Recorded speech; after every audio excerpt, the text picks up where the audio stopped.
देखो आज हम इस वीडियो में 3 इंपॉर्टेंट क्वेश्चन सॉल्व करेंगे, कॉन्सेप्चुअल क्वेश्चन जो नीट एग्जाम में पूछा गया था। ठीक है, तो basically previous year questions NEET के। पहला जो क्वेश्चन है दैट इज यहाँ पे एक डायग्राम देकर रखा। ठीक है, ये इजी है क्वेश्चन। बाकी जो लास्ट दो क्वेश्चन है वो दोनों बहुत ही ज़्यादा कॉन्सेप्चुअल है, उसको अच्छे से देखना। ठीक है, ये क्वेश्चन एक बार ट्राई करो, ईजी है ये, है ना। तो आप निकल सकते हो। इक्विवेलेंट कैपेसिटेंस है ना। तो यहाँ पे क्या पूछा हमें, ये एक बैटरी देके रखा। ठीक है, ये एक बैटरी है। सो बैटरी में वोल्टेज होंगे, वोल्टेज को ईएमएफ लिख दिया, ई लिख दिया। ओके, तो इसका वैल्यू कितना है 15 माइक्रोफेराड, और इसका वैल्यू कितना है 15, इसका भी वैल्यू 15 माइक्रोफेराड, इसका भी वैल्यू 15, सबका 15। तो यहाँ पे हमें क्या पूछा, इक्विवेलेंट कैपेसिटेंस कितना है वो निकलने दिया, और ये क्वेश्चन 2023 में आया था, है ना। सो कैसे निकालोगे, अब देख पा रहे हो यहाँ पे है ना कि ये जो है ना, ये तीनों किस में है, एक ही लाइन में है, एक ही वायर से कनेक्टेड है। ठीक है, सो बिकॉज ऑफ दैट हम कहेंगे ये तीनों सीरीज में है। सो सीरीज में होने से तीनों की टोटल कैसे निकलेंगे, दैट इज 1/c, ये फॉर्मूला। और ये सब फॉर्मूला आया कहाँ से, कैसे हमने डिराइव किया, वो सब है डिस्क्रिप्शन बॉक्स में लिंक दे दूंगा। एक डिटेल्ड में मैंने डिटेल्ड वीडियो बनाया, वो देख लेना आप लोग। ठीक है, वहाँ पे हमने क्या क्या बोर्ड एग्जाम की भी POQ सॉल्व किया। तो ये जो 1/c है, 1/c इज इक्वल टू आप क्या लिखोगे, 1/15 प्लस 1/15 प्लस 1/15 लिखोगे, है ना। सो यानी you can write this is equal to 3/15, है ना। दिस इज 1/5 लिख सकते हो। तो 1/c मतलब इतना, तो c is equal to upside down कर दो, 5 माइक्रोफेराड लिख दोगे। ठीक है, सो बेसिकली तीनों को ऐड करने के बाद कितना आया, 5 माइक्रोफेराड है। अभी देखो तीनों को एक कर देते हैं। ठीक है, तो लेट्स से इसको ऐसे ड्रॉ किया, फिर इस तरह से, फिर ये है बैटरी। ठीक है, और इसमें EMF है, पोटेंशियल है, भी लिख सकते हो, कोई दिक्कत नहीं। तो इसका वैल्यू कितना है 15। अभी तीनों को ऐड करने के बाद हमें जो मिला दैट इज कितना मिला, 5 मिला। तो तीनों को ऐड करके एक कर दिया, और इसका वैल्यू कितना है 5 माइक्रोफेराड। अभी देखो ये दोनों किस में है, ये दोनों है पैरेलल में। तो पैरेलल में होने से टोटल कैसे निकालेंगे, so this is the formula parallel में, है ना। तो total is equal to 5 plus 15 लिखेंगे, that is equal to 20 microfarad. Okay, so हमें क्या पूछा था, टोटल कैपेसिटेंस कितना होंगे, दैट इज इतना सा। इजी क्वेश्चन है। अभी नेक्स्ट क्वेश्चन को देखना। ठीक है, वो बहुत ही ज़्यादा इंटरेस्टिंग है, अच्छा भी लगेंगे आपको। ठीक है, करना। तो इसको मिटा दूँ अभी, है ना, तो आप लोग नोट करते जाना। सो एक बार ट्राई करो नेक्स्ट क्वेश्चन को, उसके बाद देखना सोल्यूशन को, है ना। तो इसमें एक डायग्राम दे के रखा, यहाँ पे बहुत ज़्यादा कॉन्सेप्ट है। ठीक है, ये एक डायग्राम है, फिर इस तरह से एक कैपेसिटर है, फिर इस तरह से एक कैपेसिटर है, फिर इस तरह से है एक कैपेसिटर है। ओके, इस तरह से। देन यहाँ पे एक बैटरी कनेक्टेड है, ये एक बैटरी है, और बैटरी में वोल्टेज कितना है, फी है, वैल्यू कुछ नहीं देकर रखा। ठीक है, और इसका वैल्यू है C4, this is C3, this is C3, and this is what, this is C1, and this is C2। Okay, अभी देखो ये जो वैल्यू है C1 की वैल्यू C देकर रखा क्वेश्चन में, C2 की वैल्यू 2C, एंड C3 की वैल्यू 3C, एंड C4 की 4C देकर रखा क्वेश्चन में। हमें क्या निकलने दिया, ratio of the charges on C2। Okay, हमें निकलने जो दिया that is charge on C2 कितना है, divided by charge on C4 कितना है। ठीक है, सो यस, रेशियो निकलने दिया ना, हाँ, the ratio of the charges on C2 and C4। तो रेशियो मतलब डिवाइड करना है, तो इस तरह से डिवाइड करना है, तो इसका वैल्यू कितना आएंगे वो हमें फाइंड आउट करना है। तो यानी आप बोल सकते हो C2 में कितना चार्ज है डिवाइडेड बाय C4 में कितना चार्ज है, तो आंसर कितना आएंगे वो निकलना है। तो उसके लिए आपको क्या वैल्यू देकर रखा उसको पहले देख लेते हैं। C1 की वैल्यू देकर रखा 1C यानी C, C2 की वैल्यू देकर रखा 2C, C3 की वैल्यू देकर रखा that is 3C। Okay, C3 की वैल्यू देकर रखा 3C, C4 की वैल्यू देकर रखा दैट इज 4C। इस तरह से हमें देकर रखा, इज यस। अभी यहाँ पे हम लोग क्या कर सकते हैं, पहला स्टेप जो कर सकते हैं कि कनेक्शन ये तीनों किस में है, दैट इज सीरीज कनेक्शन में है। तो टोटल कैसे निकालेंगे, सो तीनों को हम लोग क्या करेंगे, तीनों को हम लोग एक कर देते हैं, क्योंकि तीनों सीरीज में है। सो सीरीज में होने से ये फॉर्मूला लगा के हम लोग एक कर सकते हैं। सो कितना लिखेंगे, that is 1/c is equal to 1/, इसको CS कह देते हैं क्योंकि तीनों सीरीज में है, तो टोटल को CS कह दिया।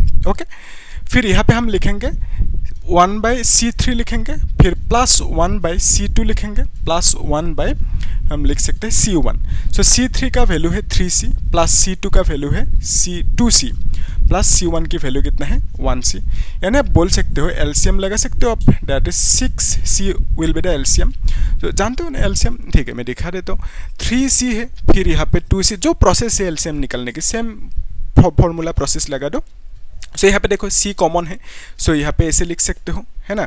फिर यहाँ पे आप क्या कर सकते हो, एलसीएम लेने के लिए आप क्या करोगे, मल्टीप्लाई करोगे, 3 2 जा 6 और यहाँ पे C लिख दो, तो एलसीएम मिल गया हमें, है ना। तो ये मिल गया हमें एलसीएम। फिर यहाँ पे एलसीएम लिखा, जो नॉर्मल रूल है that is 3C into 2 is 6, है ना।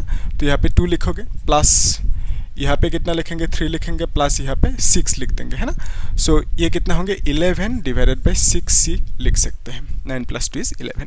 तो ये आया 1/CS की वैल्यू, है ना। तो CS की वैल्यू कितना आएंगे, that is 6C divided by 11, ठीक है। यानी आप बोल सकते हो तीनों को ऐड करने के बाद कितना आएंगे, that is CS which is 6C divided by 11 आप बोल सकते हो, ठीक है। तीनों को ऐड करने के बाद इतना सा मिला। अभी तीनों को हम लोग एक कर देते, ठीक है।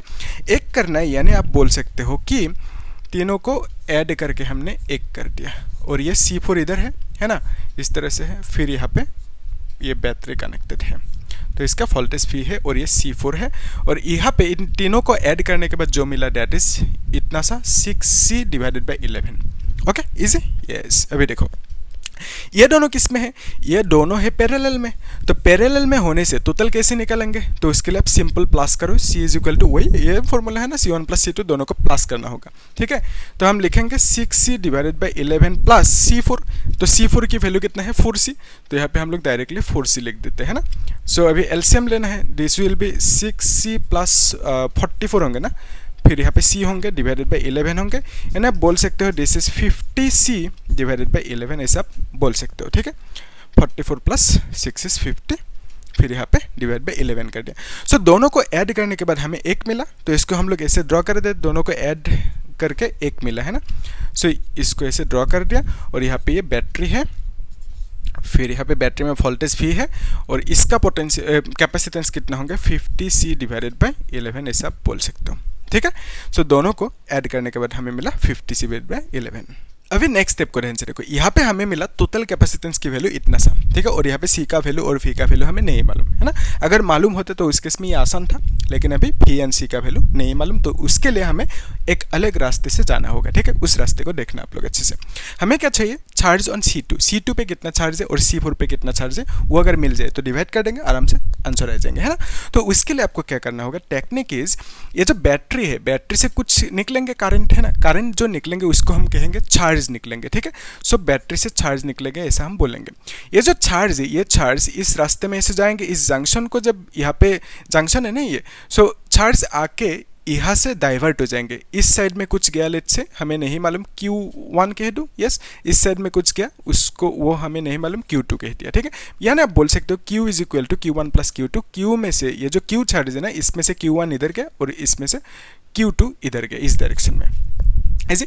तो अभी अगर यहाँ पे आपको पूछे कि C3 में कितना चार्ज है, आप क्या बोलोगे Q1 चार्ज है, और C4 में कितना चार्ज है, आप बोलोगे Q2, ठीक है। अभी देखो एक कॉन्सेप्ट ये है कि एक्चुअली एक ट्रिक है, मैंने समझाया था, फिर देख लो। यहाँ पे एक्चुअली ये ऐसे ड्रॉ कर लेते, ये है पैरेलल और ये है सीरीज, ठीक है।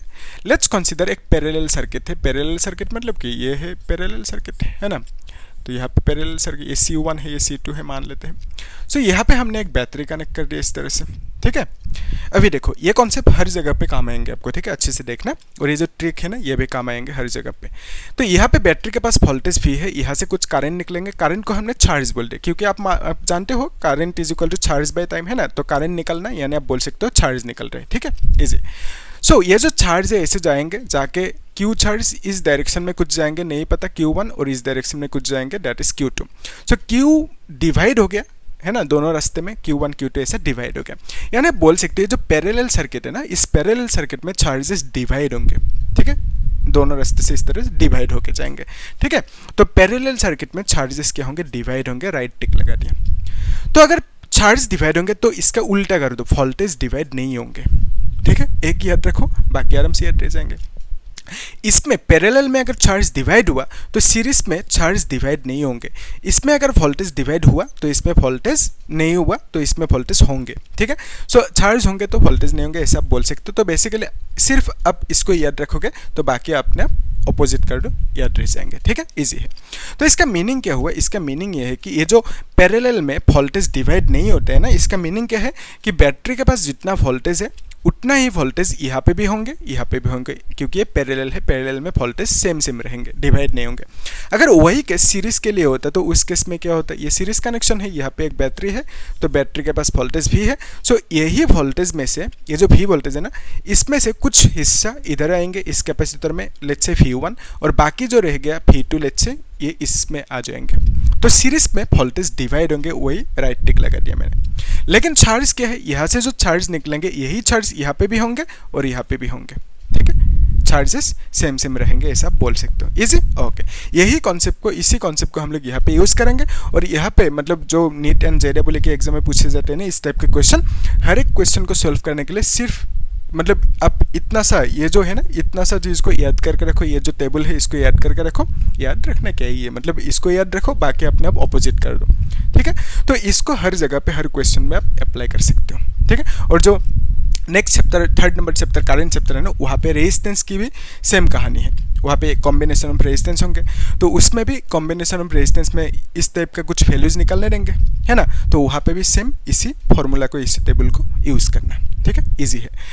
तो अभी देखो ये जो हमें मिला कि ये हाँ, ये जो Q2 है ना, Q2 इधर गया, तो आपको अगर पूछे कि C4 में कितना चार्ज है, आप बोलोगे Q2, और यहाँ पे Q1 C3 में कितना चार्ज है, डेट इज Q1, और ये Q1 जाएंगे इस तरह से, और ये सीरीज है ना, तो सीरीज में है, ये इसके साथ सीरीज में है, तो यहाँ पे जितना चार्ज होंगे यहाँ पे भी उतना ही होंगे, तो आप बोलोगे यहाँ पे कितना चार्ज होंगे, लेट्स से Q1। ठीक है, क्योंकि यहाँ पे Q1 है, वही Q1 ऐसे जाएंगे, है ना, तो इसमें भी कितना होंगे, Q1 ही होंगे, और यही Q1 इधर आके यहाँ पे मीट करेंगे, किसको, इस साइड से जा रहा है Q2 और इस साइड से आ रहा है Q1, तो दोनों यहाँ पे मीट करेंगे, यानी Q1 प्लस Q2 हो गया।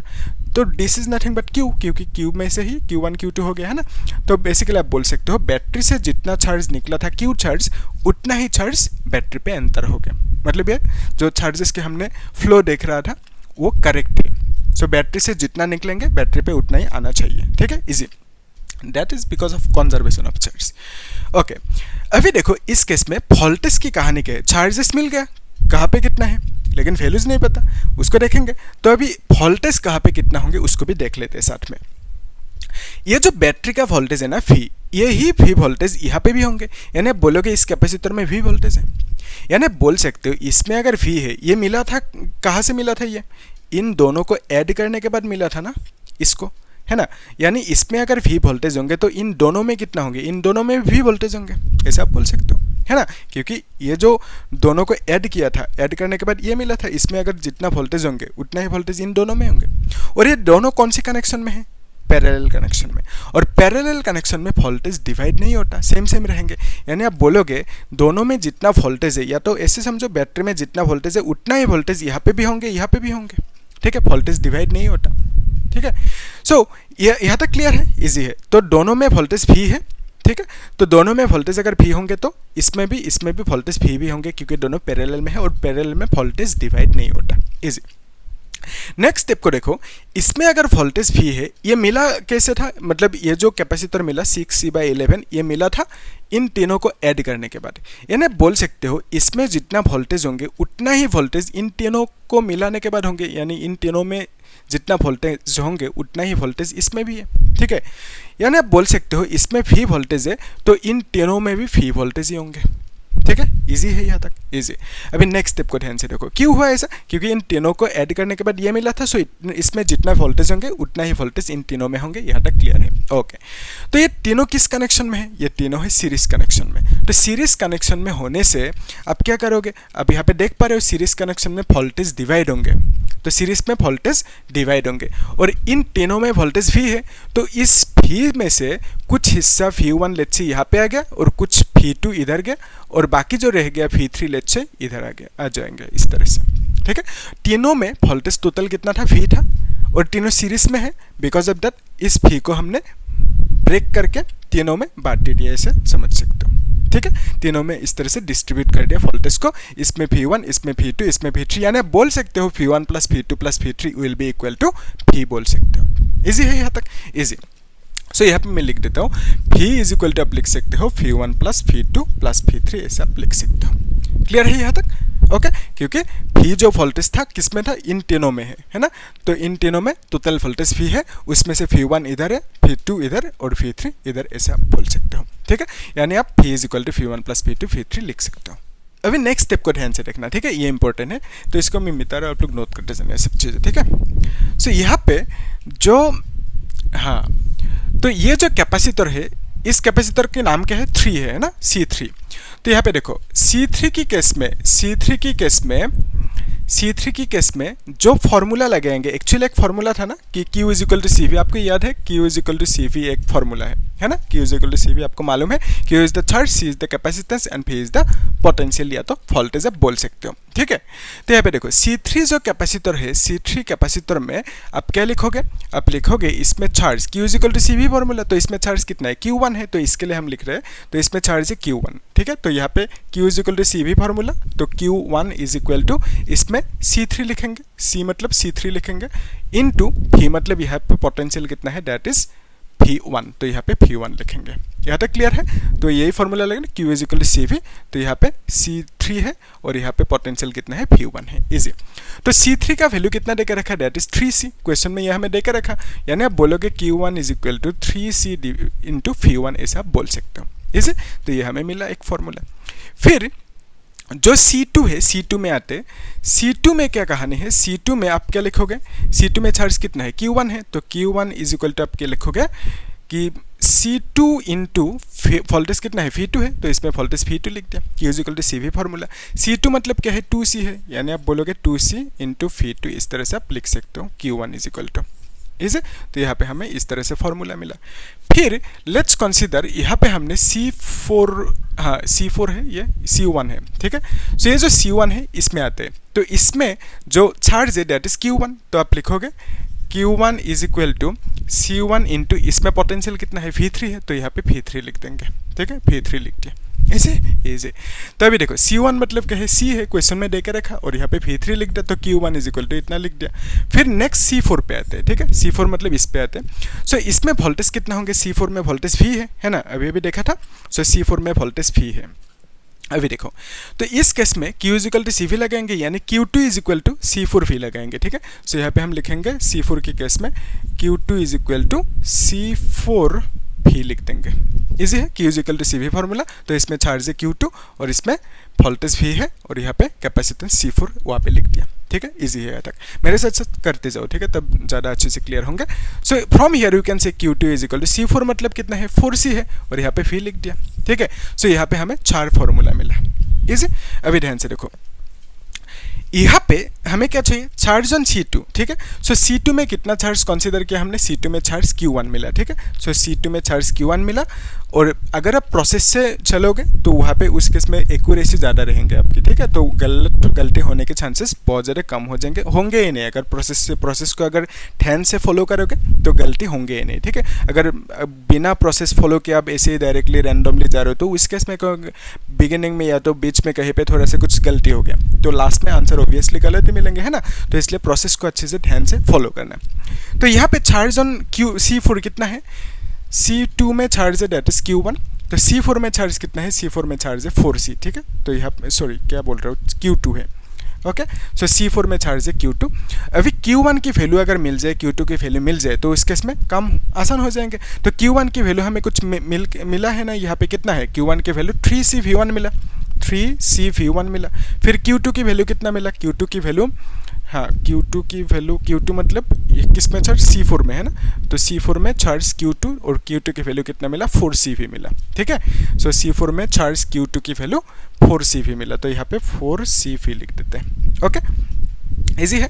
और C2 मतलब ये है ना, तो C2 में जो मिला था दैट इज 2CV2, C2 की चार्ज लिखना होगा, ठीक है। सो यहाँ पे क्या लिखना है, चार्ज ऑन C2 है ना, C2 मतलब ये है ना। सो C2 में चार्ज कितना है, Q1 है, तो यहाँ पे देखो C2 में चार्ज कितना है, Q1 दैट इज 2CV2 है, तो यहाँ पे Q1 की जगह पे 2CV2 लिखेंगे, इजी है, यस। तो चार्ज ऑन C2 में चार्ज कितना है, Q1, सो C2 में चार्ज Q1 की जगह पे 2CV2 लिख दिया, और यहाँ पे Q2 मतलब क्या है, C4 में चार्ज Q2, और Q2 की जगह पे हमने कितना लिखा, 4CV लिख दिया, एज इट इज, जो हमें मिला वो लिख दिया। तो अभी देखो सी सी कैंसिल आउट होंगे तो हमें कितना मिलेंगे, हमें मिलेंगे 2 डिवाइडेड बाई 4, 2 डिवाइडेड बाई 4, और यहाँ पे फी 2 डिवाइडेड बाई फी मिलेंगे, ठीक है। अभी देखो इसको आप ऐसे भी लिख सकते हो, 1/4 2 लिख सकते हो, है ना, 1/2 लिख सकते हो, और यहाँ पे फी 2 लिखा और यहाँ पे फी लिख दिया, इस तरह से, इजी। तो अभी फी 2 की वैल्यू हमारे पास नहीं है तो उसको निकालना होगा, है ना। तो जब निकालेंगे वहाँ पे यहाँ पे बिठाएंगे, उसके बाद आंसर आ जाएंगे, ठीक है।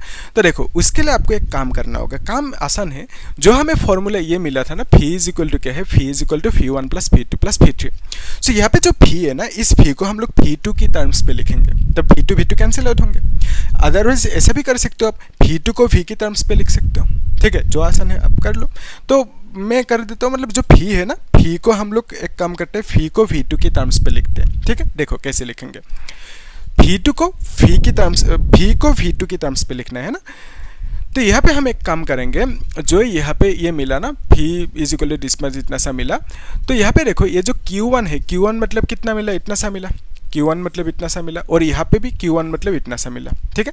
तो Q1 इज इक्वल टू इतना, कि यहाँ पे Q1 इज इक्वल, दोनों इक्वल है तो हम लोग इन दोनों को इक्वल कर सकते हैं। यानी अब मैं कह रहा हूँ 3CV1 can be written as 2CV2, okay, 2CV2 ऐसा आप लिख सकते हो क्योंकि दोनों इक्वल है ना। 3CV1 इक्वल टू 2CV2 लिख दिया, इजी। तो अभी देखो सी कैंसिल आउट होंगे, यानी आप बोल सकते हो 3V1 is equal to 2V2 आप बोल सकते हो, ठीक है, 2V2 ऐसा आप बोल सकते हो, ठीक है। तो यानी आप बोल सकते हो यहाँ से V1 is equal to 2V2 divided by 3 बोल सकते हो, है ना। तो V1 की वैल्यू इतना सा मिला। तो नेक्स्ट स्टेप में हम लोग क्या करेंगे, यहाँ पे भी Q1 है और यहाँ पे भी Q1 है कि नहीं। सो दोनों को इक्वेट कर सकते हैं कि नहीं, यानी मैं कह रहा हूँ इसको इसके साथ इक्वल कर सकते हो, ठीक है। This is equal to 3CV1, so we can write 3CV1 is equal to CV3 लिख सकते हैं, ठीक है। देख लो यहाँ तक क्लियर है कि नहीं। सो क्या मिला, इसको इसके साथ इक्वल किया, 3CV1 is equal to CV3 लिख दिया, इजी है, यस इजी है। अभी देखो ये जो CC है कैंसिल आउट होंगे, हम लिख सकते हैं 3V1 is equal to V3 ऐसा आप लिख सकते हो, ठीक है। यानी V3 की जगह पे आप इतना सा लिख सकते हो। अभी देखो नेक्स्ट स्टेप में V1 की जगह पे आप क्या लिख सकते हो, इतना सा लिख सकते हो। तो V1 को रिप्लेस कर देते हैं, ये जो V1 है ना, V1 की जगह पे इतना सा लिख देते हैं 2V2/3, तो यहाँ पे इंटू 2V2/3 लिख दिया इज इक्वल टू V3 लिख दिया। सो ये 3 कैंसिल आउट होंगे, तो फ्रॉम हियर वी कैन से 2V2 is equal to V3, okay, इतना सा मिला।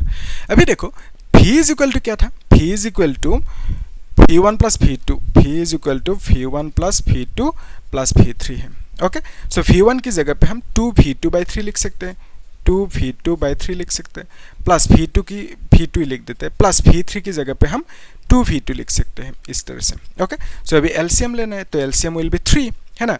तो यहाँ पे हम लिखेंगे 2V2 plus 3V2 plus 6V2 ऐसा आप लिख सकते हो, ठीक है। अभी ध्यान से देखो, इसको ऐड करने के बाद कितना आएंगे, 11V2/3, 11V2 डिवाइडेड बाई 3 आएंगे, ठीक है। सो हमें क्या मिला, फी का वैल्यू हमें मिला 11V2/3, इजी। वही कर रहे थे हम लोग, फी को V2 की टर्म्स पे लिख रहे थे, तब V2 कैंसिल होंगे, है ना। तो यहाँ पे कर देता हूँ मैं, तो दिस इज इक्वल टू, आप क्या लिखोगे, V2 की जगह पे V2 ही रखो, फिर नीचे क्या है 2 है, और फी की जगह पे हम लिखेंगे 11V2 डिवाइडेड बाई 3 लिखेंगे, ठीक है। अब ये 3 ऊपर जाएंगे, so from here we can say 3 ऊपर गया और V2 है, V2 कैंसिल आउट होंगे, तो this is 22V2, right. So we can say this is 3/22, easy. So हमें क्या मिला आंसर, 3/22। क्या पूछा था कि C2 पे कितना चार्ज है डिवाइडेड बाय C4 पे कितना चार्ज है। सो दोनों की चार्जेस की जो डिवीजन होंगे, यानी जो रेशियो होंगे, उसकी वैल्यू पूछा था, हमें क्या मिला, 3/22 मिला, इजी, यस इजी क्वेश्चन है।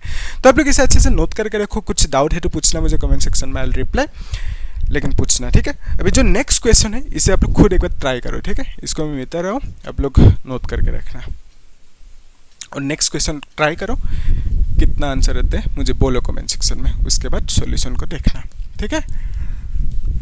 क्या लग रहा है, कर पाओगे? नहीं कर पाओगे, इजी है, ठीक है। देखो अच्छे से, एक्चुअली क्या है ना, ये जो क्वेश्चन है ये क्वेश्चन ऑब्वियसली नीट की क्वेश्चन है ना। सो थोड़ा सा तो कॉन्सेप्चुअल होंगे ही। सो इसमें एक कॉन्सेप्ट आएंगे, एक्स्ट्रा कॉन्सेप्ट जो थर्ड चैप्टर में है, that is Wheatstone bridge. Okay, Wheatstone bridge की कॉन्सेप्ट को यहाँ पे लगाना होगा, अदरवाइज इजी है क्वेश्चन। तो यहाँ पे ए पॉइंट है, फिर इस तरह से है कैपेसिटर, है ना, और ये कैपेसिटर है, फिर यहाँ पे एक कैपेसिटर है, फिर यहाँ पे एक कैपेसिटर है, फिर इस तरह से पॉइंट बी है। ओके, सो हर एक कैपेसिटर की वैल्यू कितना है, 2 माइक्रोफेराड में देकर रखा, इसका भी 2 माइक्रोफेराड और इसका भी 2, इसका भी 2, इसका भी 2 है वैल्यू। इजी। सो हमें निकालना क्या है, equivalent capacitance A and B के बीच में कितना होंगे। ये क्वेश्चन 2024 नीट एग्जाम में पूछा गया था, ठीक है। और इसी टाइप का क्वेश्चन एक नहीं, मतलब लगातार इसी टाइप का क्वेश्चन पूछे जाते हैं, ठीक है। मैंने देखा है 2019 में भी एक क्वेश्चन इसी टाइप का पूछा गया था, जहाँ पे व्हीटस्टोन ब्रिज के कॉन्सेप्ट लगाना था, ठीक है। और 21 या 22 में एक था क्वेश्चन, ठीक है, लेकिन वहाँ पे थोड़ा सा वैल्यूज को चेंज कर दिया। तो आते रहते, ये जो कॉन्सेप्ट है ना, ये हॉट कॉन्सेप्ट बोल सकते हो, इसमें से क्वेश्चन पूछे जाते हैं, ठीक है। तो ये सब इग्नोर नहीं करना, आप लोग अच्छे से देखना। एक्चुअली क्या है, ये जो डायग्राम है ना, इसको आप लोग रिफॉर्म कर सकते हो। कैसे, ये जो पॉइंट है इसको हमने सपोज कुछ कह दो, सी कह देते हैं, यस सी कह देते हैं, इसको डी कह देते हैं, और इसको ई कह देते हैं, इसको एफ कह देते हैं, ठीक है। ऐसे नामकरण कर लिया हमने, आसान होंगे तब, है ना। देखो ये जो पॉइंट है सी पॉइंट, ई पॉइंट, इसको यहाँ पे रख दी, ई पॉइंट को यहाँ पे रखा, और नीचे क्या है, नीचे पॉइंट है एफ। फिर यहाँ पे कौन सी पॉइंट है, इस पॉइंट को हमने डी कह दिया, और यहाँ पे बी पॉइंट है। फिर यहाँ पे एक पॉइंट है, दैट इज सी पॉइंट, और यहाँ पे ए पॉइंट है, ऐसे आप बोल सकते हो। अभी देखो सी और ई के बीच में क्या है, एक कैपेसिटर है विच इज 2, तो सी और ई के बीच में एक कैपेसिटर है विच इज 2। सी और एफ के बीच में क्या है, सी और एफ के बीच में एक कैपेसिटर है विच इज 2। और ये सब वायर है, वायर फ्लेक्सिबल है, तब जैसे तैसे कर सकते हो, है ना। ये सब वायर है, तो वायर को हमने ऐसे रीडिजाइन कर दिया। फिर ई और डी के बीच में क्या है, ई और डी के बीच में इस तरह से है, इसका भी वैल्यू 2 है। एफ और डी के बीच में, एफ और डी के बीच में एक है विच इज 2, और ये सब माइक्रोफेराड में है, बाद में लिखेंगे माइक्रोफेराड। ई और एफ के बीच में क्या है, ई और एफ के बीच में एक कैपेसिटर है जिसका वैल्यू 2 है। अभी देखो इस डायग्राम में हमें टोटल निकालने दिया, हर एक कैपेसिटर के वैल्यू भी है, लेकिन क्या आप निकल पाओगे यहाँ पे डायरेक्टली? नहीं निकल पाओगे। क्यों? क्योंकि यहाँ पे हमें नहीं मालूम ये दोनों सीरीज में है या पैरेलल में है, ठीक है। अगर ये बीच में ये जो है ना, अगर ये ना होते तो उस केस में आप कहते कि ये दोनों कैपेसिटर एक ही लाइन में है, सो ये दोनों सीरीज में होंगे। जब बीच में ये नहीं होंगे तो दोनों सीरीज में होंगे। सिमिलरली ये दोनों सीरीज में होंगे तब कर सकते हैं, है ना। सो बीच में ये वायर आ गया, बिकॉज ऑफ दैट यहाँ पे दिक्कत आ रहा है, तो इस वायर को हटाना है, हटाना अभी हम लोगों के टारगेट है, ठीक है। सो इस वायर को हटाओगे कैसे यहाँ से, तो उसके लिए आपको एक कॉन्सेप्ट जानना होगा, दैट इज व्हीटस्टोन ब्रिज। याद है? उसके लिए देखो एक कॉन्सेप्ट कि मैं बेसिक से डिटेल्स में जा रहा हूँ, आप लोग ध्यान से नोट करते जाना, चीज़ों को देखना अच्छे से, कुछ डाउट है तो पूछना। ओके, सो यहाँ पे मैंने एक पॉइंट लिया, यहाँ पे एक पॉइंट लिया, इस पॉइंट का नाम है ए, लेट्स से इस पॉइंट का बी है, ठीक है। तो यहाँ पे जो पोटेंशियल है, लेट्स कंसीडर 5 वोल्ट है, यहाँ पे 10 वोल्ट है पोटेंशियल, इसे हमने कंसीडर कर लिया। यानी बोलो कि यहाँ पे हाई वोल्टेज है, यहाँ पे लो वोल्टेज है। Always as according to the rule, always क्या होता है, high potential to low potential current flow होंगे, ठीक है। यानी आप बोल सकते हो हाई पोटेंशियल से लो पोटेंशियल तक क्या फ्लो होंगे, करंट फ्लो होंगे। अगर यहाँ पे पोटेंशियल लेट्स से 5 वोल्ट है, यहाँ पे भी 5 वोल्ट है, ठीक है, सेम है, तो उस केस में क्या करंट फ्लो हो पाएंगे? नहीं हो पाएंगे, ठीक है। सो पोटेंशियल डिफरेंस होने से करंट फ्लो होंगे, यानी high to low current flow होंगे, और यहाँ पे सेम पोटेंशियल है तो करंट फ्लो नहीं होंगे, ठीक है। यानी आप बोल सकते हो इस केस में करंट फ्लो नहीं होंगे क्योंकि पोटेंशियल सेम है, और इसी को हम कहते हैं बैलेंस्ड केस। ओके, बैलेंस कह देते हैं, बैलेंस्ड। तो बैलेंस मतलब क्या है, पोटेंशियल सेम होना, ठीक है। बैलेंस है, पोटेंशियल सेम है, इजी है। सो बैलेंस होने से करंट फ्लो नहीं होंगे, नो करंट। ओके, बैलेंस होने से करंट फ्लो नहीं होंगे, इजी, यस। अभी देखो यहाँ पे एक्चुअली ये है क्या, ये क्या है, व्हीटस्टोन ब्रिज, ये है Wheatstone bridge, Wheatstone bridge. Okay, so हमने क्या किया, ये जो डायग्राम ऊपर था इसको हमने व्हीटस्टोन ब्रिज की फॉर्मेट पे लेके आए, यानी इस फॉर्म पे डिजाइन कर दिया इसको, ठीक है। सो ये जो व्हीटस्टोन ब्रिज है, व्हीटस्टोन ब्रिज में एक कॉन्सेप्ट है, कॉन्सेप्ट ये है कि एक्चुअली एक रेशियो है, ठीक है। रेशियो क्या है, लेट्स से ये जो कैपेसिटेंस है इसको C1 कह दिया, इसको C2 कह दिया, ठीक है, और इसको C3 कह दिया, और इसको C4 कह दिया। ओके, ऐसे नाम दे दे। तो व्हीटस्टोन ब्रिज की जो कॉन्सेप्ट है, रेशियो है, दैट इज C1/C2 व्हिटस्टोन ब्रिज क्या कहते हैं, C1/C2 और यहाँ पे C3/C4, अगर ये दोनों इक्वल होंगे तो उस केस में हम बोलेंगे बैलेंस्ड है। ठीक है, इजी है। तो बैलेंस कब कहेंगे, व्हिटस्टोन ब्रिज को बैलेंस्ड व्हिटस्टोन ब्रिज कब कहेंगे, जब ये रेशियो सेम होंगे, इक्वल होंगे। तो यहाँ पे देखते हैं इक्वल आते हैं कि नहीं रेशियो। देखो C1 की वैल्यू कितना है, 2 है, C2 की वैल्यू भी 2 है, और यहाँ पे C3 की वैल्यू 2, इसका भी वैल्यू 2, यानी आप बोलोगे 1 = 1। तो ये दोनों इक्वल हुआ कि नहीं, ये दोनों इक्वल हुआ, यानी ये इसके साथ इक्वल हुआ। जब रेशियो इक्वल होंगे तो हम बोलेंगे कि ये बैलेंस व्हिटस्टोन ब्रिज है, यानी आप यहाँ पे बोल सकते हैं ये जो है ना, ये क्या है, बैलेंस व्हिटस्टोन ब्रिज है। यहाँ तक कन्फर्म है, इजी। अभी नेक्स्ट स्टेप में आते हैं। बैलेंस होना यानी क्या है, बैलेंस होने का मीनिंग है पोटेंशियल सेम होना। तो यहाँ पे बैलेंस हुआ यानी यहाँ पे पोटेंशियल सेम है, यहाँ पे ये व्हिटस्टोन ब्रिज बैलेंस है। कैसे पता चला बैलेंस है, bye doing this calculation, ratio same है। तो व्हिटस्टोन ब्रिज में वही कॉन्सेप्ट है, बेसिक कॉन्सेप्ट, कि रेशियो सेम होंगे तो हम बोलेंगे ये बैलेंस्ड है। सो बैलेंस होने से पोटेंशियल सेम होंगे, यहाँ तक क्लियर है। लेकिन यहाँ पे कहाँ पे पोटेंशियल सेम होंगे उसको भी देखना है। तो हम बोलेंगे इस पॉइंट पे, ये सब प्रूफ करेंगे हम लोग नेक्स्ट चैप्टर जब शुरू करेंगे, ये सब प्रूफ करेंगे कैसे ये इक्वल हुआ कैसे नहीं हुआ, किरचॉफ्स लॉ लगा के प्रूफ कर सकते हो। ठीक है, ईजी है। तो वो सब देखेंगे हम लोग। सो ये जो पॉइंट है इसमें पोटेंशियल कितना है, फी है, इसमें पोटेंशियल कितना है, फी है। ठीक है, क्यों लिखा फी, यानी मैं कह रहा हूँ यहाँ पे जितना पोटेंशियल है उतना यहाँ पे भी होंगे। क्यों कह पाए ऐसा, क्योंकि बैलेंस व्हिटस्टोन ब्रिज है ना। तो बैलेंस व्हिटस्टोन ब्रिज की केस में पोटेंशियल इस पॉइंट में जितना होंगे यहाँ पे भी उतना ही होंगे। तो इन दोनों में पोटेंशियल सेम है, बिकॉज ऑफ दैट क्या इस वायर में से करंट फ्लो हो पाएंगे, क्या लग रहा है, तो पोटेंशियल सेम होने से करंट फ्लो नहीं होंगे। ठीक है, सो ये बैलेंस व्हिटस्टोन ब्रिज है। कैसे पता चला, by doing this calculation, ratios are same. तो ये बैलेंस हो गया कन्फर्म। बैलेंस होने से इसमें जितना पोटेंशियल होंगे इसमें भी उतना ही पोटेंशियल होंगे। तो सेम पोटेंशियल होने से अब क्या कहोगे, दोनों के बीच में कुछ करंट की फ्लो नहीं होंगे। अगर घर पे कोई कुछ वायर है जिसमें करंट फ्लो नहीं हो रहा है, अब क्या करोगे, उसे काट के फेंक दोगे, है ना। तो यहाँ पे ये बेकार है वायर, क्योंकि इसमें से करंट जा ही नहीं रहे। तो करंट अगर नहीं फ्लो होंगे तो हम बोलेंगे यहाँ पे इसको रखना ही नहीं चाहिए, यानी काट के फेंक दो। ठीक है, इजी है। तो अभी देखो ये गायब हो गया, वही टारगेट था हम लोग के, वायर को गायब करना है, बीच की वायर को। अभी देखो ये दोनों कौन से कनेक्शन में आ गया, अभी ये दोनों स्ट्रेट लाइन में, एक ही लाइन में है, सीरीज कनेक्शन में आ गया। ठीक है, सो सीरीज कनेक्शन में आने से आप बोलोगे दोनों की टोटल कितना होंगे, दोनों के टोटल निकलने के लिए 1/c = यही फॉर्मूला लगा होगा ना। तो यहाँ पे लिखोगे 2 + 1/2, हाफ प्लस हाफ मिलके 1 हो जाएंगे, है ना। यानी देखो ये 1/c का वैल्यू 1, तो c का वैल्यू भी 1 ही होंगे, माइक्रोफेराड लिख दो। ठीक है, फिर यहाँ पे ये दोनों कौन से कनेक्शन में है, ये दोनों भी सीरीज में है, यानी आप बोलोगे दोनों की टोटल कितना होंगे, same formula, half plus half 1/2 same करना होगा, तो 1 माइक्रोफेराड मिलेंगे इसमें भी। ठीक है, इजी है। तो अभी नया डायग्राम एक ड्रॉ कर लेते हैं, इन दोनों को मिला के ऐड करके एक बना देते हैं। ठीक है, यानी मैं कह रहा हूँ ये ए है पॉइंट और यहाँ पे ये पॉइंट बी है। सो ये जो दोनों है ना, इन दोनों को ऐड करके हमने एक बना देते हैं इस तरह से, लेट्स से। ठीक है, सो इसका वैल्यू कितना होंगे, 1 माइक्रोफेराड होंगे, है ना, क्योंकि इन दोनों को ऐड करने के बाद 1 मिला हमें।